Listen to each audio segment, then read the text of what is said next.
ते म्हणलं मिसळ पावच करावा. पावाची लादी आणून घेतलेली आहे, थोड्याशा चपात्या पण करणार आहे, कारण कोणाकोणाला पाव पण आवडत नाही ती. म्हणलं चला मग मिसळ पावचाच बेत करावा आणि थोड्याशा चपात्या करावं त्यासोबत. कोणाला मिसळ त्याच्यासोबत चपातीसोबत खाता आली तर खाता येते, आणि कोणाला पाव आवडत असेल तर पाव खातील. म्हणून इथं मी असे छान मटकीला मोड आणून घेतलेले आहेत.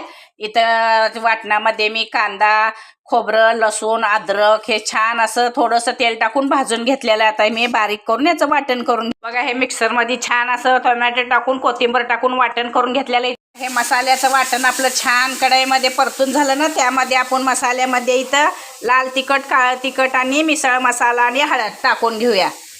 सगळा मसाला एकत्र छान असं मिक्स करून घेतला ना, मग त्यानंतर आपण त्यामध्ये टाकून घ्या मोड आलेली उसळ. मस्त अशी मसाल्यातली, काळ्या मसाल्यातली मिसळ कट्ट्यावरील मिसळ तयार.